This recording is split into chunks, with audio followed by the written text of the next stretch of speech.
Welcome to California Edition. I'm Brad Pomerantz. We are joined today by Virginia Blumenthal. She is the president of the Riverside Community College District. She's running for re-election. That election will be held on November 4th. Don't forget to vote, no matter how you decide to vote statewide. I want to speak with you about a very exciting piece of news out of Sacramento.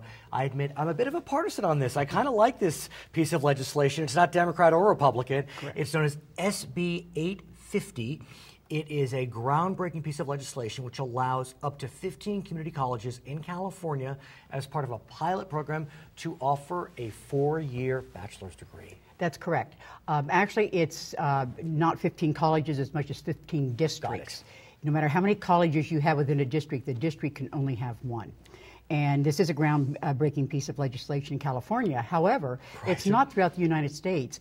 21 other states have been offering, allowing community colleges to offer baccalaureate degrees for a long time period. What took so long? We're supposed to be the trailblazers. I mean, usually on these types of avenues, we're first. I'll tell you what I think it really is. Right. Is I think there is territorialism. Right, of course. That because even the way Senate Bill 850 is written, it's extremely limited and binding on the community colleges. And let's talk about that. I recently was in Redding, California, which is north of Sacramento, north of San Francisco, and I came to realize how diverse and different and spread out our state is. As a result, when I think about the limitations on this bill, which says if any UC or any CSU offers a major, no community college as part of this pilot can offer that major as well. That is correct. That's exactly what this bill says, which is the limitation on the bill. For example, we have at Moreno Valley College a physician's assistance program. That would be a possibility of offering a baccalaureate degree there. But the closest you can get to have a bachelor's degree in physician assistant is UC Davis. That is hundreds of miles away. Absolutely, absolutely. And if there was ever a case where there would not be competition, it would be that. I mean, look, some people do have the ability to move to the suburbs of Sacramento, but many don't. Well, a lot of our students are also disadvantaged, low-income students. And if they can stay in the community college to get the bachelor's degree, they can do it at a time and rate in which they can afford. But even with being the competition, like UC Fullerton has a nursing degree. I'm sorry, it's CSU Fullerton has a nursing degree. They can max out the number of nurses they can put out every year with a baccalaureate, and it will still not serve the needs of the Inland Empire.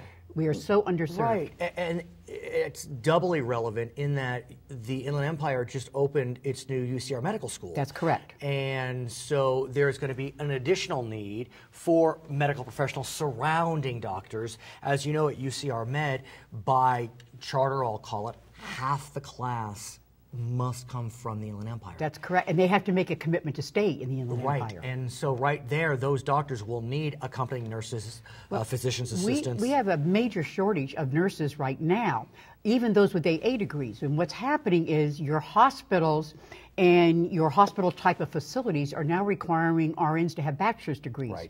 So even when our nurses come out, top of the line nurses, greatest training around, with a fully simulated hospital in which to train, they can't get the jobs because they have an associate's degree instead. So we can't even get our students then into the jobs. They would probably only take another year to be able to get a baccalaureate degree. And our faculty is baccalaureate degree ready. Most of them have PhDs, and if they don't, in the nursing program, and if they don't, they are in a program right now ready to. So what is the answer? Because you're not alone. I mean, I've spoken with many trustees in community college districts. There's a frustration on this issue. There's an appreciation on the advance, but a frustration on the issue. Do you still apply and seek a waiver? Are there waiver possibilities? Do you go back to Senator Block from San Diego, who is a sponsor of the bill, and say, can we have some legislation that will fix this or resolve this? Well, I think if we can show the CSUs and UCs that we are not in competition with them, we want to complement them. For example, this bill also provides that while our students pay $46 a unit, if they're taking upper division level classes, they pay $86 a unit. I didn't know that. Okay. That is still less expensive than UC and CSU colleges. We're not in competition. We're not trying to take over. What's interesting about this whole notion of competition, though, is it would be one thing if the CSU was not filled. That's correct. Or the UC system was not filled. Our students are going to for-profit colleges instead to be able to get through. They cannot get into the CSU. That's correct. I believe Chancellor White, or is he President White now? I can't remember the title. Chancellor White of the CSU system, formerly of UCR, said that they have 250,000 slots that they could fill if they had the space, but they can't. That's correct. 250,000 students are being turned away. Well, and into the CSU Fullerton, we can graduate 200 nurses, and they will only take 5 of them. There's only room for 5 in order to get the bachelor's degree. Right. So what do you do? I'm sure it's not on the record. I know your Correct. board has not decided That whether is correct. to apply. And I'm not speaking as a board member on this. But let's just presume, Correct. for argument's sake, that RCCD, as a board, votes to apply to be one of the 15. What do you do, let's say, if you're looking at nursing or PA? Well, that is where I think that Senator Richard Roth, who also helped with this. From the Inland Empire. That's correct. He understands our area. He was very instrumental in helping us get the UC Medical School, UC Riverside Medical School in. And I think that we could make a case. I do believe we have to somehow form some sort of a collaborative effort with those CSUs, because UC Riverside does not offer a nursing degree. So it seems so perfect. I mean, it seems does. so perfect. I mean, UC Med, RCCD. And we could form a partnership with that. Right. So maybe. And I think maybe if there's some way that we could propose it and get the CSUs to go along with us, I think that would have to be what we would have to do. So you say Fullerton has a nursing program. Anyone else? San Bernardino? San Bernardino has a small one, yes. Okay, so maybe you get a letter of non-objection or something like that? Well, that's all I can think that we would do, but it's so territorial right now. The other thing that's troubling about this is there's no funding model. And it says within this is a temporary piece of legislation that is due to expire, I believe, January of 2023. Yeah. Whatever it may be. Maybe 7 years. Yeah, I think it's total. 17. Yeah. Or no, I'm not sure. Yeah. Okay, continue. They're allowing, but they say there will be a funding model provided. Well, usually when you have legislation, the funding model goes with it. As I understand it, the only funding model that's mentioned is this degree must be less expensive than CSU or UC. That's all we know. Well, they set the rate. They did set... This bill, 850, Senate Bill 850, sets the rate of $86 a unit for upper division classes. Okay.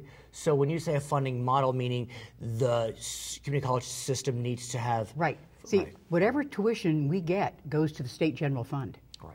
We do not get that at all.